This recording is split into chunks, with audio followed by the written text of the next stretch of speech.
Welcome back to the channel. It's awesome to see you. Welcome back to the office. This is where we get into the nitty-gritty. This is where more of the talking head videos are done, the tutorials, the how-tos, what have you. This one, it's kind of 2-in-1. It's a little bit of a tournament recap video. Even though I'm not a huge fan of doing them, I think how I played yesterday is still really fresh in my mind. It was in Orlando. It was a short drive home. I got to think about some things and really came to the conclusion that there's actually a lot that happened late in that round that could be of great value to a lot of viewers. And it ties into a lot of questions I get, and I've tackled them kind of loosely here and there in Q&As. But I get questions about, how to close a round, how to handle the nerves, how to keep going low, and there's no real right or wrong answer. It works differently for every player. But when you do it, when you accomplish it, when you handle the nerves, when you close a round, when you go low relative to your ability, it's really fresh in your mind, and you really have to do a good job of writing down what you did, remembering what you did, so you have something to draw on. So that's kind of what I want to do in this. I want to talk about how I handled the last 6 holes of yesterday's round. Little context, I shot 66 yesterday to finish second in a Moonlight Tour event. Ties my career low. Best finish on the Moonlight Tour. I've only played 2 events in the Moonlight Tour. So it's really encouraging, especially given the fact that the day before in a Moonlight event, a one-day event at a different course, I shot 80. So obviously bouncing back with that 66 was really, really encouraging. It was a very unassuming 66. I didn't get off to a great start. Really easy par 5, made a really sloppy par, hit it right in front of the green in 2, and just hit a poor pitch and didn't make my birdie. Lipped out for another birdie on the front, made a birdie, made a bogey, but then went birdie eagle to turn it 3 under. And the course was gettable. I looked at older scores, and 64 won the last time an event was played there, and the course record's 59. That was in a Moonlight event. 61 won a Moonlight event. So given the right conditions, this golf course we were playing is very, very gettable. There's a lot of birdies to be made because it was wide open, very forgiving, but really, really good, smooth greens. So turning it 3 under wasn't just doing my thing. It just felt great to be on the good side of par rather than turning it 3 over and trying to battle back or what have you. Really nothing in my mind about finishing the round or trying to shoot a score or anything like that.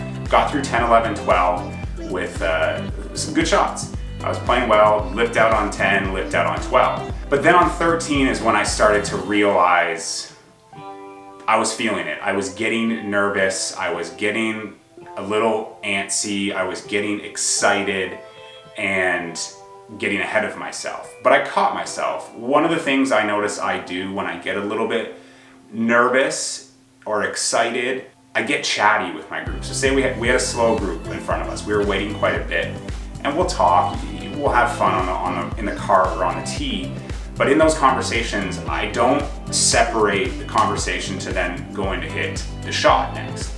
And I know that about myself, but I caught myself doing that. I caught myself from the 12th green to the 13th tee, chatting about the group in front of us and just getting a little too loose, if you will, because I'm trying to stay loose. I caught myself. I didn't hit a very good shot on that tee, but it was still in play. It was in a waist bunker. Caught that waist bunker, shot a little thin over the green, really, really bad lie. But it was like, okay, I just did the best I could. I hit it to 15 feet and I made the putt.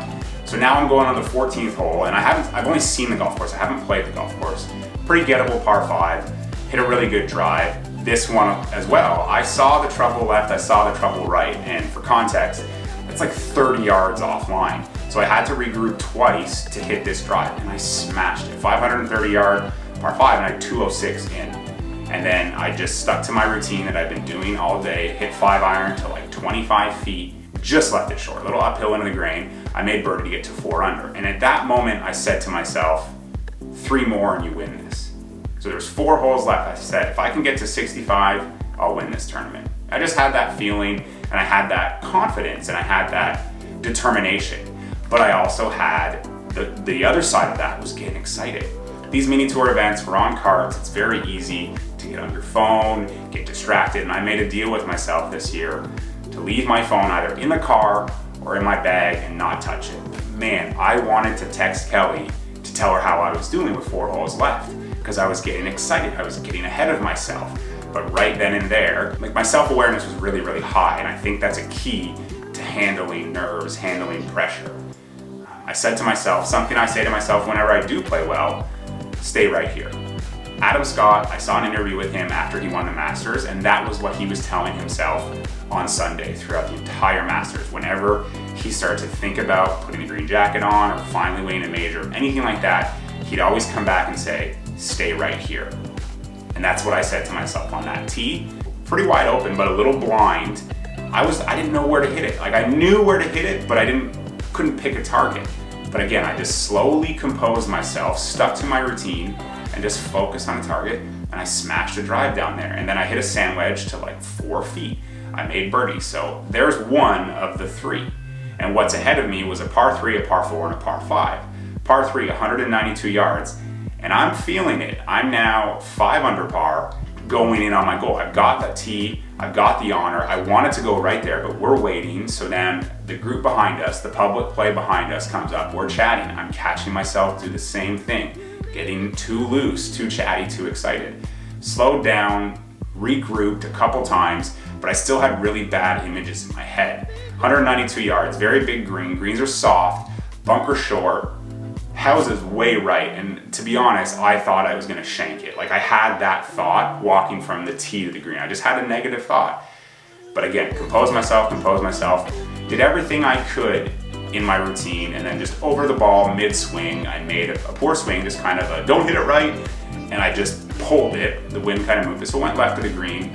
Unfortunately, it crossed the cart path into a really, really bad lie. Just took what I could do, kind of chopped it out of there, hit it to like 15, 16 feet, just narrowly missed the low edge. Okay, so I'm back to 4 under, and I'm not thinking, okay, I need to get 3 now in these last 2 holes.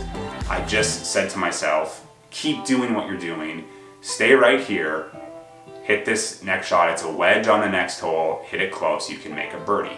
Next hole, 412 yard par 4, quite wide open, road way up on the left, houses way right. Both guys in my group pull driver.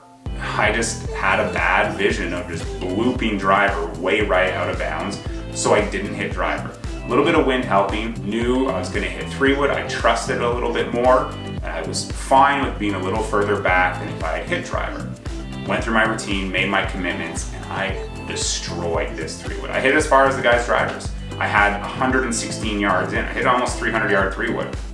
116 yards, downwind, few yards shorter than on 15, just stuck to the same routine, did what I had to do. Caught it a little bit heavy, but I was happy with my focus, my routine, and what I could control.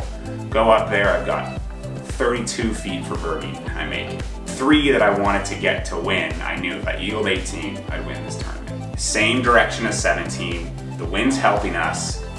Trouble right, way right, trouble left, way left. We're waiting, and I'm chatting a little bit with my group. I had to tell myself, don't be too loose, don't get sloppy, don't get lazy. Go through my routine, pick a target, didn't feel good, backed away.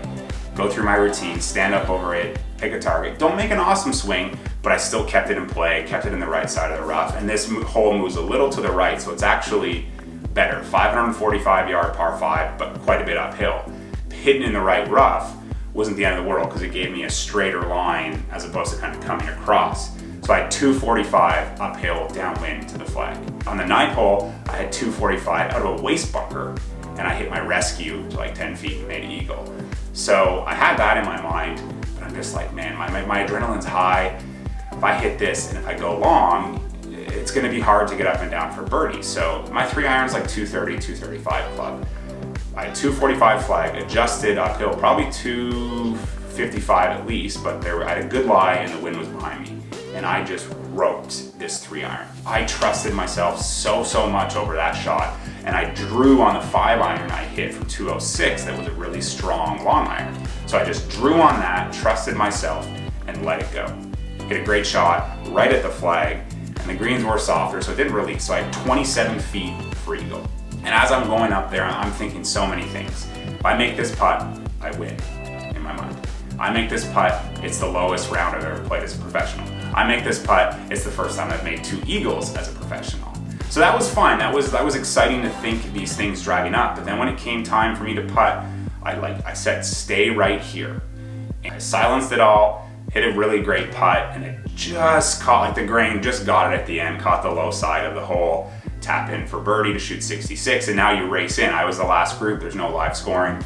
We go in and we find out a 65 was out there. And there was no playoffs on this tour, so if I had shot 65, we would have both won and just split the first and second place money. But I learned so much about myself. I proved so much to myself, and I handled the nerves, and there was a lot of them. But I kept saying, stay right here. I was very self-aware of what I do when I get nervy, loose, chatty, excited, and I silenced myself. I stopped myself dead in my tracks every time I noticed it. So I hope you can learn a little bit from this breakdown, this recap, about how you can apply it for your own game when handling the nerves, trying to shoot a career low, trying to win club championships, trying to qualify for anything, amateur, open, professional, junior. The best way to handle your nerves is identify what you do when you get nervous and try to stop it from happening or try to encourage it from continuing. And my thing to stop was getting excited. My thing to encourage was stay right here. Stay right here. That's it. I hope you learned a little bit from this. I hope you enjoyed this. I hope you're still here. If you're still here, thank you very much for watching. Give this video a thumbs up, subscribe, and share it with a buddy that you think needs to learn a little bit about closing those rounds. I'll see you in the next video. Peace.